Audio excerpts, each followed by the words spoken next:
नमस्कार। नाद ब्रह्मा उपासना जय संगीत।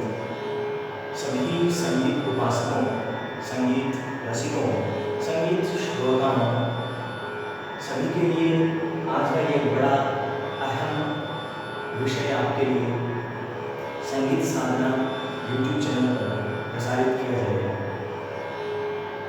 इस विषय का मुख्य उद्देश्य राग व्याकरण अर्थात राग की भाषा, उसकी जुबान समझने की हम चेष्टा सभी मिलकर परस्पर करेंगे।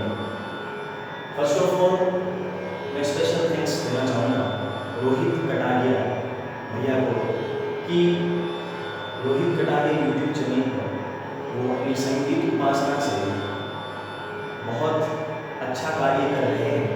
सभी संगीत उपासकों पर सांगीतिक वार्तालाप करके इस विषय को रोहित कटारिया YouTube चैनल पर आप पूर्ण विस्तार से भी देख सकते हैं, प्रैक्टिकली भी जान सकते हैं।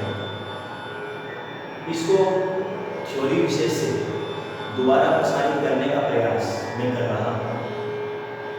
आप सभी जानेंगे कि राग की संपूर्ण प्रक्रिया क्या है, राग में स्वर लगाना किस तरह होना चाहिए, किस तरह उसका आरोह अवरोह जानेंगे और किस तरह राग में अल्पत्व बहुत्व का प्रयोग किया जाता है।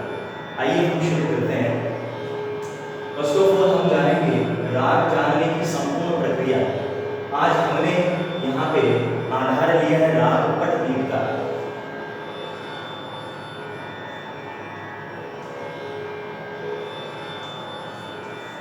राग पटदीप फर्स्ट ऑफ ऑल हम जानेंगे राग जानने की प्रक्रिया में कि स्वरों का प्रयोग किस प्रकार हो।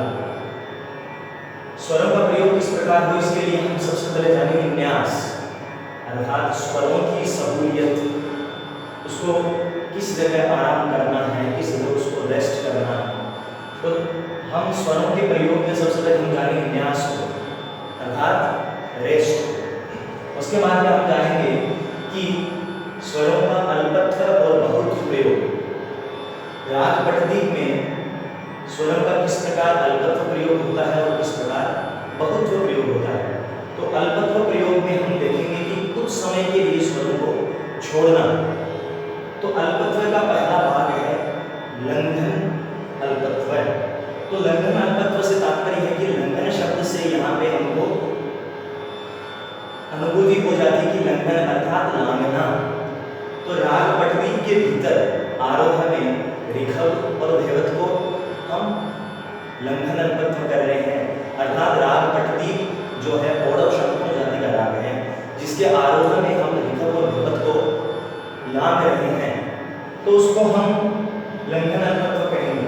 उसके बाद में अल्पत्व का दूसरा जो रूप है उसको हम कहेंगे अनाभ्यास अल्पत्व। अनाभ्यास अल्पत्व, तो अनाभ्यास अल्पत्व की हम जब परिभाषा जानेंगे तो उसमें हम इस स्वरूप को समझेंगे कि जिन पर ठहराव कम हो, जिन पर ठहराव कम हो। अब जैसे राग पटदीप है, राग पटदीप में मध्यम पर हम कम ठहराव करेंगे अर्थात जो स्टेबिलिटी है, स्वरों का ठहराव है, उसको हम कुछ हद तक रखेंगे अर्थात उसको हम कम करेंगे। संगति चलती है गामा पर की, उसमें हमको जब हम प्रैक्टिकली देखेंगे, जैसे आपको डिस्क्रिप्शन में रोहित कटारिया जी की भी लिंक मिलेगी और संगीत का जो प्रारंभिक बेसिक है जो कि हमने दूसरे चैनल पे उसको प्रयास किया था, उसकी भी आपको 3-4 लिंक मिल जाएगी आपको। आप सभी उनको देखें, जानें और संगीत का अनुसरण करें, उसकी अनुभूति करें, उसका दर्शन करें। तो अनाभ्यास अल्पत्व में हम बात करेंगे जिन पर ठहराव कम हो। राग पटदीप में मैं का अनाभ्यास अल्पत्व है। उसके बाद हम जानेंगे बहुत्व अर्थात बार बार उसकी आवृत्ति हो, बार बार आवर्तन हो। तो अलंघन बहुत्व पहला रूप रहेगा बहुत्व का। अलंघन बहुत्व में हम जानेंगे कि कम ठहरा जाए अपितु छोड़ा ना जाए। अलंघन बहुत्व में हम जानेंगे कि कम ठहरा जाए, स्टेबिलिटी कम हो लेकिन उसको छोड़ना नहीं है, उसको लांघना नहीं है। तो हम क्या देखें कि राग पटदीप में जो गंधार है, कोमल गंधार, राग पटदीप काफी ठाट जन्य, तो इसमें कोमल गंधार का अलंघन बहुत्व हमें देखने को मिलता है, जिसके अंदर संगति चलती है गामा पा नी, जिसको आप प्रैक्टिकली देखेंगे तो आपको बहुत अच्छे से समझ में आ जाएगा। ये हो गया हमारा अलंघन बहुत्व। इसके बाद में हम जानेंगे बहुत्व का दूसरा भाग, जिसको हम कहेंगे अभ्यास बहुत्व। यहाँ पे हमने जाना था अनाभ्यास बहुत्व और यहाँ पे हम जानेंगे अभ्यास बहुत्व, जिसकी परिभाषा हम जान रहे हैं कि अनिक देर तक ठहरना, अनिक देर तक ठहरना और राग पटदीप में पंचम और निषाद का पटदीप में अभ्यास महत्व है। राग पटदीप में पंचम और निषाद का अभ्यास बहुत्व है। इसकी कोई स्वर संगति जब निषाद का जब चलेगी तो आपको प्रैक्टिकली इसमें आप जान पाएंगे। ये हुआ हमारा राग की संपूर्ण प्रक्रिया, जिसको हम जानेंगे। अब एक बड़ा ही विशेष टॉपिक है स्वरों का प्राबल्य और दौर्बल्य, जिसमें हम जानेंगे राग का वादी स्वर, संवादी, अनुवादी अथवा और विवादी। तो हम इन चारों की पहले परिभाषा जान लेंगे। आपको डिस्क्रिप्शन में जो 4 लिंक मिलेगी उसमें बेसिक में आपको ये मिल जाएगा, लेकिन प्राबल्य और दौर्बल्य में इसका एक बार विस्तार आपको समझाता हूँ।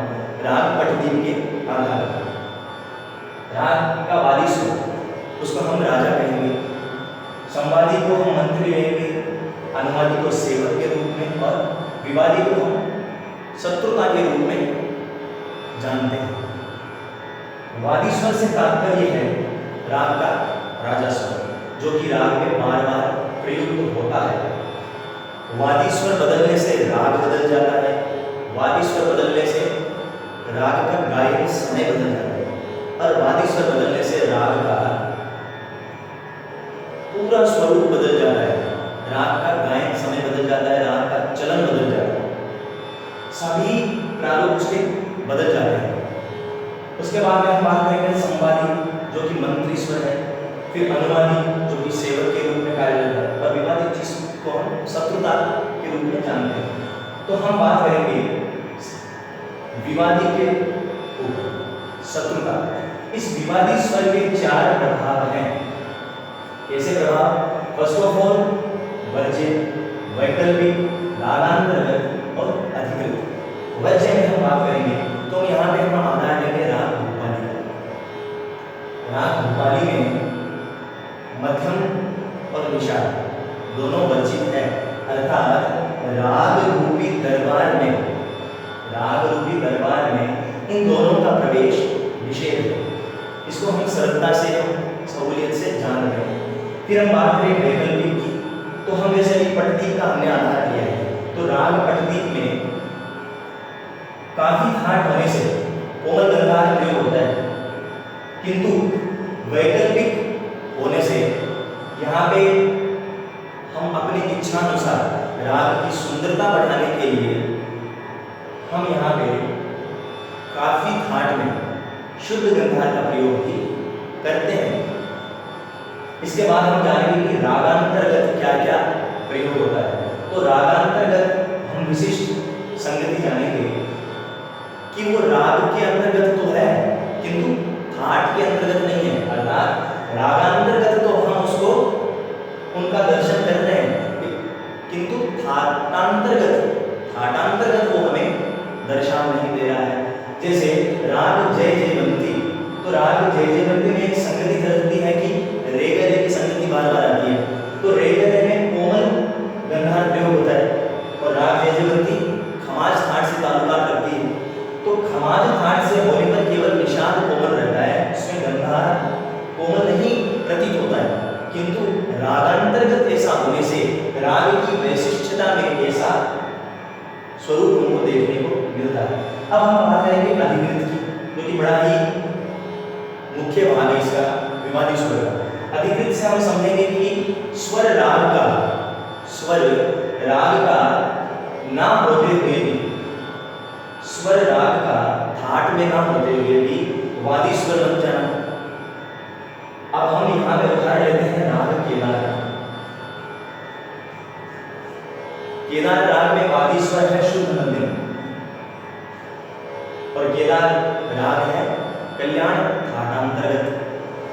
तो हम साफ सरलता से इसको जान लेते हैं कि कल्याण ठाट से है तो वहां पे तीव्र मध्यम का प्रयोग होता है, किंतु इसमें तीव्र मध्यम है नहीं। तो इसको हम अधिकृत करते हैं कि स्वर जो है वो राग का ठाट में है कि नहीं, फिर भी वो वादी स्वर बन जाता है, यह राग के अधिकृत है। इसको हम जाने